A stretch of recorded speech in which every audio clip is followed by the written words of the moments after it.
Federalist number 14, Objection to the Proposed Constitution from Extent of Territory, answered, by James Madison.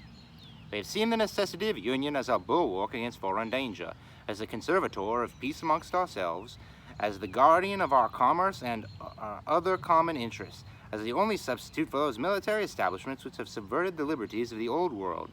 and as the proper antidote for the diseases of faction, which have proved fatal to other popular governments, and of which alarming symptoms have been betrayed by our own. All that remains within this branch of our inquiries is to take notice of an objection that may be drawn from the great extent of country which the Union embraces. A few observations on this subject will be the more proper, as it is perceived that the adversaries of the new Constitution are availing themselves of a prevailing prejudice with regard to the practicable sphere of Republican administration, in order to supply by imaginary difficulties the want of those solid objections which they endeavor in vain to find. The error which limits Republican government to a narrow district has been unfolded and refuted in preceding papers. I remark here only that it seems to owe its rise in prevalence chiefly to the confounding of a republic with a democracy, and applying to the former reasonings drawn from the nature of the latter. The true distinction between these forms was so adverted to on a former occasion. It is that in a democracy the people meet and exercise the government in person. In a republic they assemble and administer it by their representatives and agents. A democracy, consequently, must be confined to a small spot. A republic may be extended over a large region. To this accidental source of the error may be added the artifice of some celebrated authors whose writings have had a great share in forming the modern standard of political opinions. Being subjects either of an absolute or limited monarchy, that they have endeavored to heighten the advantages or palliate the evils of those forms by placing in comparison with them the vices and defects of the republican, and by citing as specimens of the latter the turbulent democracies of ancient Greece and modern Italy. Under the confusion of names, it has been an easy task to transfer to a republic observations applicable to a democracy only, and among others, the observation that it can never be established but among a small number of people living within a small compass of territory. Such a fallacy may have been the less perceived, as most of the popular governments of antiquity were of the democratic species, and even in modern Europe, to which we owe the great principle of representation, no example is seen of a government wholly popular and founded at the same time wholly on that principle. If Europe has the merit of discovering this great mechanical power of government by the simple agency which the will of the largest political body may be concentered and its force directed to any object which the public good requires, America can claim the merit of making the discovery the basis of unmixed and extensive republics. It is only to be lamented that any of her citizens should wish to deprive her of the additional merit of displaying its full efficacy in the establishment of the comprehensive system now under her consideration. As a natural limit of a democracy is that distance from the central point which will just permit the most remote citizens to assemble as far as their public functions demand, and will include no greater number than can join in those functions. So the natural limit of a republic is the distance from the center, which will barely allow the representatives of the people to meet as often as may be necessary for the administration of public affairs. Can it be said that the limits of the United States exceed this distance? It will not be said by those who recollect that the Atlantic coast is the longest side of the Union. That distance, the term of 13 years, the representatives of the states have been almost continually assembled, and that the members from the most distant states are not chargeable with greater intermissions of attendance than those from the states in the neighborhood of Congress. That we may form a juster estimate with regard to this interesting subject, let us resort to the actual dimensions of the Union. The limits as fixed by the Treaty of Peace are, on the east, the Atlantic, on the south, the latitude of 31 degrees, on the west, the Mississippi, and on the north, an irregular line running in some instances beyond the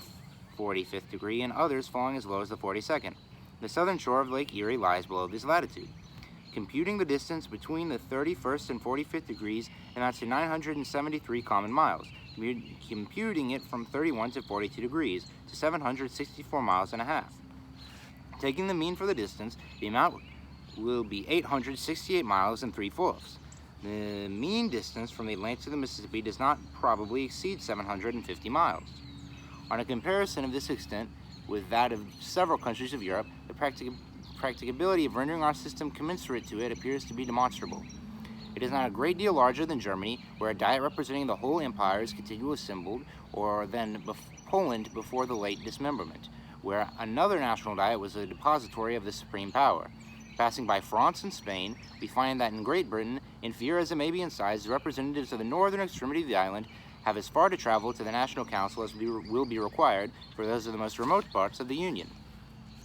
Favorable as this view of the subject may be, some observations remain which will place it in a light still more satisfactory. In the first place, it is to be remembered that the general government is not to be chargeable with the whole power of making and administering laws. Its jurisdiction is limited to certain enumerated objects which concern all the members of the Republic, but which are not to be attained by the separate provisions of any. The subordinate governments, which can extend their care to all those other objects which can be separately provided for, will retain their authority and activity. Or proposed by the plan of the Convention to abolish the governments of particular states, its adversaries would have some ground for their objection, though it would not be difficult to show that if they were abolished, the general government would be compelled by the principle of self-preservation to reinstate them in their proper jurisdiction. A second observation to be made is that the immediate object of the federal constitution is to secure the union of the 13 primitive states, which we know to be practicable, and to add to them such other states as may arise from in their own bosoms, or in their neighborhoods, which we cannot doubt to be equally practicable. The arrangements that may be necessary for those angles and factions of our territory which lie on our northwestern frontier must be left to those whom further discoveries and experience will render more equal to the task. It will be remarked in the third place that the intercourse throughout the Union will be facilitated by new improvements. Roads will everywhere be shortened and kept in better order, accommodations for travelers will be multiplied and ameliorated, and interior navigation on our eastern side will be opened throughout, or nearly throughout, the whole extent of the 13 states. The communication between the western and Atlantic districts and between different parts of each will be rendered more and more easy by those numerous canals with which the